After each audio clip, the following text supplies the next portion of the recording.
The drama surrounding the WNBA Finals began not on the court, but in the silence, rows of empty seats that spoke louder than the opening tip-off.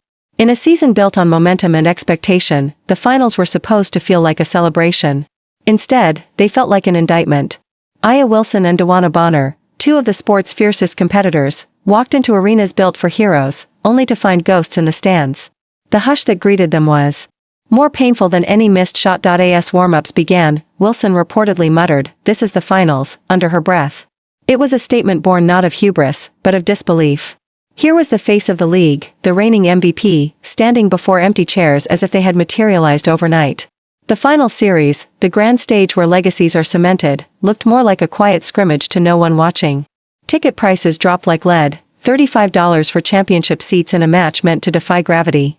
The floor was polished, the cameras ready, but the audience was gone. DeWanna, stepping into her post-game interview moments later, spoke with a sharp edge. "You work your whole career for moments like this," she said, voice tight. "You just hope people care enough to show up." That line crackled with frustration, not just at empty stands, but at a deeper betrayal.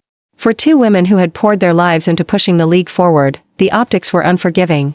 Fans weren't just failing to fill seats, they were failing to show up for their efforts. The narrative shifting under their feet had one name at its center, Caitlin Clark. She had exploded onto the scene, pulled new eyes to the game, energized fandom, and transformed regular season arenas into charged theaters of spectacle. But in her absence, the finals felt like a forgetting. The energy, the buzz, had slipped away. People weren't interested in the finals anymore. They were interested in the absence of one player. So Wilson and Bonner took on a new role, one they never wanted, the public faces of fan apathy. In Game 2, the scene repeated itself.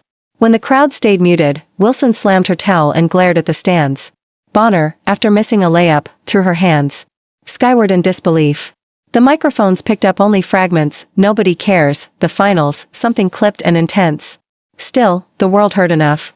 Within minutes, the moments spread online like wildfire, stitched into memes mocking their desperation, mocking the league that allowed it. Suddenly, what should have been a clinching spectacle turned into a trial by social media. Fans sided against the veterans, defending Clark's draw while accusing those who questioned her of entitlement. The very stars meant to carry the moment found themselves defeated by it.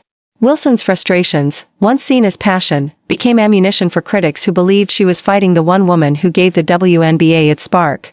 Bonner's one-liner, "We deserve packed arenas," became both an anthem and a rebuke. Backstage, whispers swirled.